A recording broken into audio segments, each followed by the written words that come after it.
We don't know what we're in for. I just do know that there's a large fireworks facility. There is a lot of fireworks going off. After deadly explosions shook a rural community. If that blast site had been any larger, the town of Esparto would be gone. Growing calls for accountability. These people have been operating out in the open for a good 10 years. There were a lot of people that knew about this. KCRA 3 investigates, digging into who knew what and when. It's the first time I've ever seen them. I have no idea who these people are. To point fingers now is really just a distraction that we can't have. Plus, the very latest on dozens of charges. A decade-long conspiracy. 7 counts of second-degree murder. Don't slap them on their wrist, please.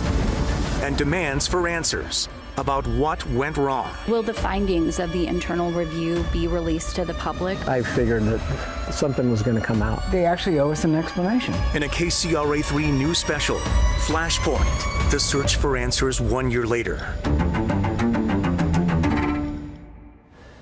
Thank you for joining us. I'm Curtis Ming. And I'm Liz Amitri. It has been 1 year since those explosions rocked the community of Esparto and left 7 people dead. Today, families of those who died are still hurting, fighting for answers about how this could have happened. And the men who lost their lives that day, they were fathers, they were brothers and sons. And 2 of them were just 18 years old. And for one young man, it was his first day on the job. Coming up, we will hear from family members about their painful fight for justice. But we start with KCRA 3's Jason Marks, and he has the latest from court showing us who is being held responsible right now. It was just before 6 o'clock when an unforgettable sound rocked the Esparto community. We felt the explosions here in the winters. Is there any reports in our area? Live Copter 3 showing us that in the distance, something was very wrong, and neighbors knew it. It almost happened right next to us. It looked like a bomb had just gone off. Explosions were like bam, bam, bam, bam, bam. 1 year later, prosecutors say that was the first blast that led to the deaths of 7 men. The most serious charges are 7 counts of second-degree murder. Although 2 companies operated on site, the Yolo County District Attorney's Office says the first blast happened on the east side of the property, and that's where Devastating Pyrotechnics operated. The criminal grand jury returned the indictment charging with murder the 5 individuals they believe were responsible for that initial deadly explosion. Those 5 people, Kenneth Chi, Jack Lee, Gary Chan, Douglas Tollefson, and Sam Machado. Here's how they're all connected. According to the criminal indictment filed April 3rd, Kenneth Chi was the operator of Devastating Pyrotechnics. He registered it with the state in 2013. 4 years before that, he also applied for an ATF license, but he was rejected because of his past convictions. Enter Jack Lee. In 2011, he did get an ATF license for the import, export, and manufacture of explosives. The indictment says in 2014, Lee requested to transfer the license to Gary Chan using the business name Devastating Pyro Displays. According to court paperwork, Douglas Tollefson was the manager of the company, accused of importing explosives branded as For the Streets. And Sam Machado is the owner of the property, accused of leasing storage space to Chi and lying to the county about what his storage building would be used for. Since the explosion, we've learned more about Sam Machado and his wife, Tammy. I can inform you that on March 17th, I accepted resignations from both Sam and Tammy Machado. Back in April, Yolo County Sheriff Tom Lopez announced they had resigned from the sheriff's office. Sam was a lieutenant, and Tammy was in the legal department. If any of your coworkers would all of a sudden you come to work and you find out that one of your coworkers is charged with 7 counts of murder, that's shocking. We know the day of the explosion, Sam wasn't home, but his lawyers said Tammy was there and she ran for her life. Tammy is not facing any murder charges. In a separate indictment, she's accused of mortgage fraud. Sam and Tammy have both pleaded not guilty, and they've both been released on bond. Jason Marks, KCRA 3 News. As for Chi, Lee, Chan, and Tollefson, they have not entered pleas. Their cases just continue to work their way through the court. Also named in the indictment, though, Ronald Botello and Craig Cutright. They are not facing murder charges, but prosecutors say they focused on the other company we mentioned called Black Star. So they're charged with possessing explosives. Botello pleaded not guilty, and he's in custody in Del Norte County, while Cutright was released on bond. For the family members of the victims who were lost, it has been a painful year as they try to heal. And these are the men who lost their lives.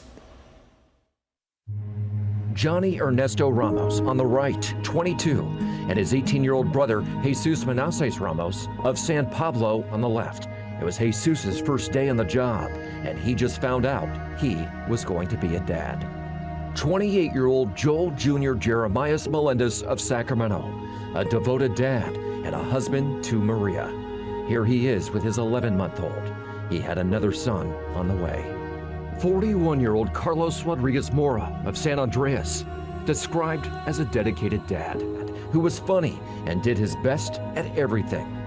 He was working extra hours during the busy fireworks season to provide for his wife and 11 and 13-year-old. 41-year-old Neil Justin Lee of San Francisco, listed as the general manager for devastating pyrotechnics in a public document. 45-year-old Christopher Bocock, a dad who spent years working for devastating pyrotechnics. He posted online, "Proud of my work." He was also a rapper who went by the name Oops.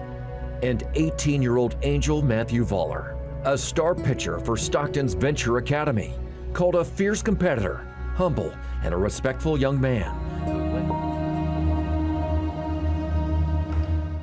We mentioned Joel Melendez was 28 years old with a wife and now 2 sons under 2. Following the explosion, I had the chance to speak with his wife, Maria, and now 1 year later, I checked in with her again as she navigates court hearings, motherhood, and seeking justice for her husband's death. My husband is Joel Melendez. My son's gone. 6 other people are gone. We're the only voice that they have. We sat down with the family of 28-year-old Joel Melendez, Jr., to those close to him, following up 1 year later. It's just unbelievable that we're already at a year mark. I didn't think I was gonna make this. Sitting in on the interview, his youngest son, this is Jeremiah Luciano Melendez. Melendez's second son. He never got to meet him. He's never seen his dad. Born nearly 5 months after Melendez died. His skin color, his face, everything is him. It's like he was reborn. He grew up mostly in Antioch. He was born in Berkeley. He grew up, doing sports, baseball, basketball, Muay Thai. Since he was a little boy, he loved 4th of July. That's his favorite holiday. So it was no surprise when, as an adult, Melendez got a seasonal job with devastating pyrotechnics. His mom worried about his safety, but says he reassured her, mentioning the company's ties to local leaders, like a Yolo County sheriff's lieutenant and an Esparto firefighter. They thought that they were in good hands. Nobody should go to work and die. Nobody should. 9 months after the fireworks explosions in Esparto that left Melendez and 6 others dead, 8 people were arrested, including those local leaders. These people's actions, basically, they killed me, part of it. Part of me is gone. I think from there, it was more mentally preparing and seeing their faces in person. And yeah, that was hard.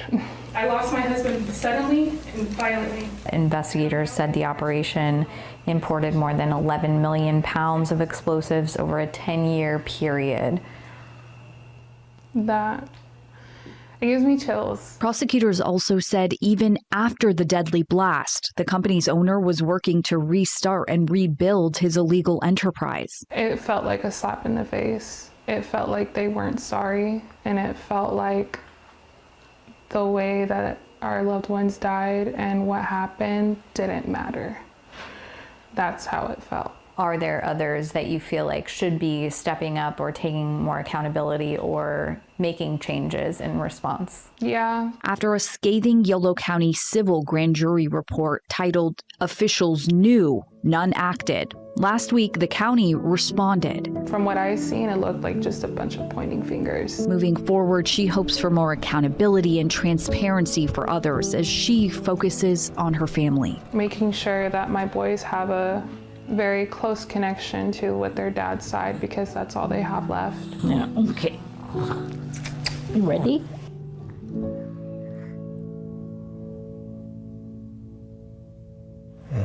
Accountability and transparency, that is something all of the families and the residents of Esparto have been demanding.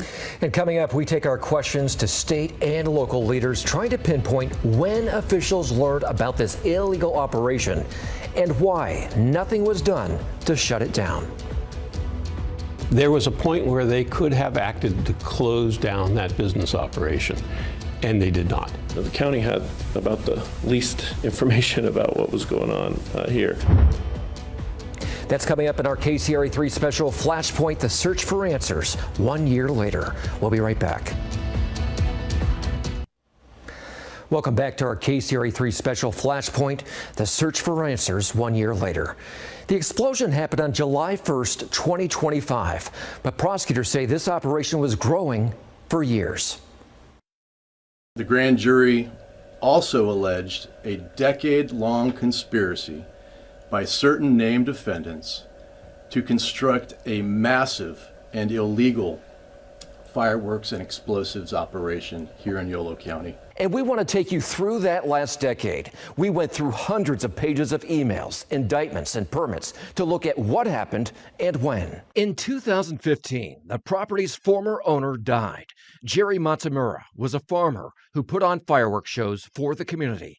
Esparto is very small and tight-knit. The current Yolo County Sheriff, Tom Lopez, grew up there. He knew the Matsumura family since he was 2 years old. I'm sure you're well aware that I'm a fifth-generation Yolo County resident. When Jerry died, his property went to his two daughters and his daughter Tammy's husband, Sam Machado.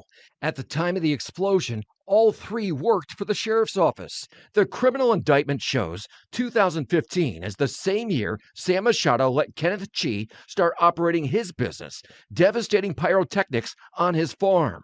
Chi was a former business partner of Jerry Matsumura and started using more and more of the land to store his fireworks. We have evidence of leases and agreements. I can tell the court that there's ongoing investigation as to whether those amounts were accurate. They were in the tens of thousands of dollars per month. To 2021, records start revealing how much the county knew about the operation. Sam Machado applied for an ag-exempt permit to build a 4,500 square foot building on the property. In emails provided to us in a public records request, his contractor originally told the county the primary purpose of the building was to dry and prep almonds. But by December of 2021, he said the building would just be used to store farm equipment. In January of 2022, the permit was approved, and you could see in this note, the building is meant to house equipment only. A few months earlier, Craig Cutright, the volunteer firefighter in Esparto, started emailing the county hoping to set up his own fireworks business on the property. Cutright said he submitted the same plan to the fire chief who, quote, had no issues with the presence of product at that location. The county responded asking follow-up questions, even about the Connex boxes, which were the special containers he used to store fireworks. But in all the emails we reviewed, the county never told Machado nor Cutright that fireworks businesses were illegal, something Machado's attorney recently mentioned in court. So if there was any issue, we would have expected the county to say, there's a problem, let them know in some way, and nobody did. 9 months later, June of 2022, a county building services official reported receiving a tip that the site was being used to run a pyrotechnics business. He said, quote, sheriff's deputies, potentially including deputies that we work with, are reported to be involved, saying, I will tread lightly. The next day, The official said he talked with the fire chief, who confirmed the business was licensed through the federal ATF. He even confirmed dangerous fireworks were stored on site, and they would be reaching out to get local regulations. But then the email stopped. Enforcement was never taken, despite the fact they had no local permits for fireworks, and the explosives never should have been stored there. Not one storage container on the Machado property was licensed by ATF. There is no CAL FIRE or other license that permits the storage of explosives near homes and public roadways. 3 months later, another tip, this time to the FBI. Prosecutors said a truck driver took pictures of explosives getting loaded into a white Sprinter van. The driver was concerned because the van was unlabeled, which would have been required. They formed a conspiracy between Craig Cutright and Mr. Machado to make sure that they told the FBI that these were just safe and sane explosives. And the FBI agent had no reason to question a lieutenant with the sheriff's department. In court, Machado's attorney said he offered to have the FBI come out to the site, but they never did. He said that tip also made it to the sheriff's office. The FBI agent contacted the Yolo County Sheriff's Office, and the Yolo County Sheriff's Office put that FBI agent in touch with Mr. Machado. After the deadly explosion, Yolo County Sheriff Tom Lopez said an internal affairs investigation will determine who knew what and when. And in April, 9 months after the blast, he said he knew nothing about the businesses. I had no knowledge of them. And when I saw on the news today the pictures of some of these people, it's the first time I've ever seen them. During that news conference, he later clarified. I was not aware of the extent that that operation had grown into. When Jerry was alive, I knew that he had maybe 4 containers on his property, but I had no idea that it was anything more than what he had.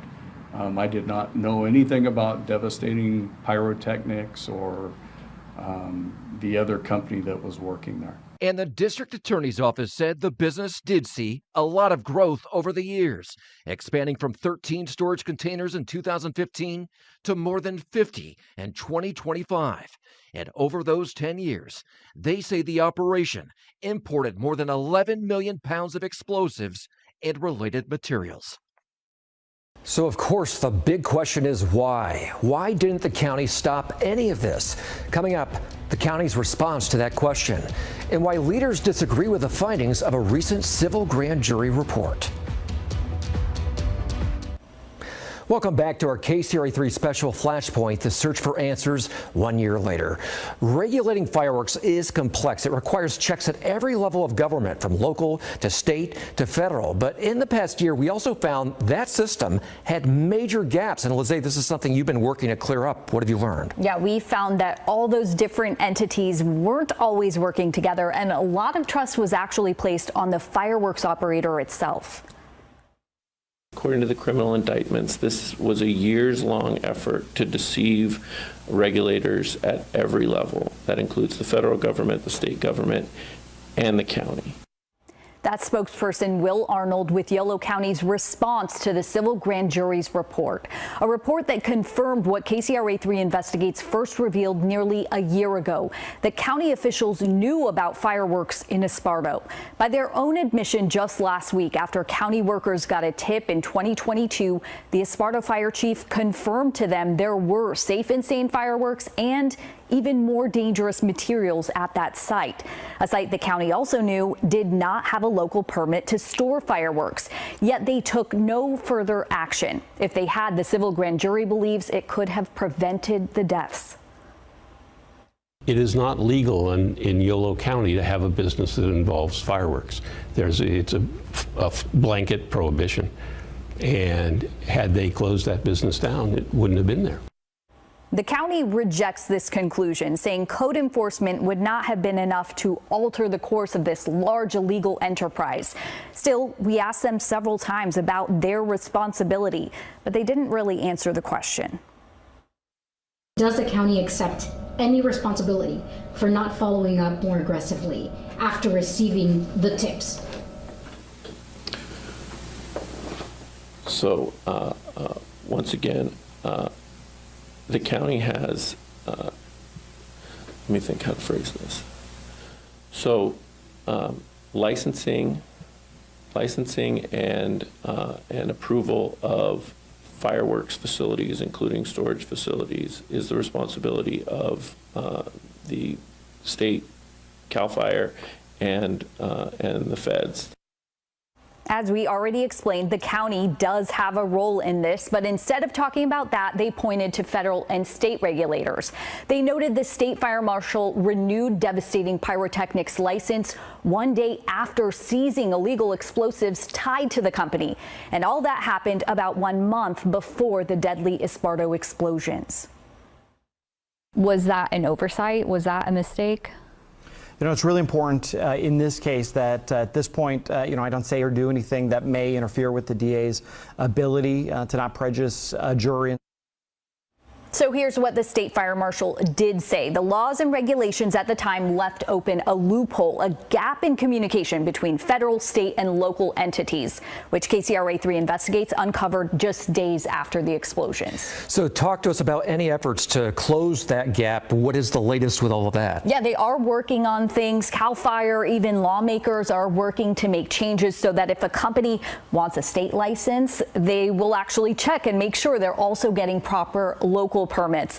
Separately, Yolo County is also saying it's looking at changes to its policy, its training, trying to improve code enforcement. Well, we are closely watching this investigation right now on the KCRA 3 app, an interactive graphic with the latest on every court case we mentioned, plus a timeline of what happened, when, and how the two companies were involved. And if you have a tip about the explosion, you could email KCRA Investigates at kcra.com, or you could send us a message on Signal. You can see the QR code right there on your screen. Thank you for joining us for KCRA 3 Special Flashpoint, the search for answers 1 year later.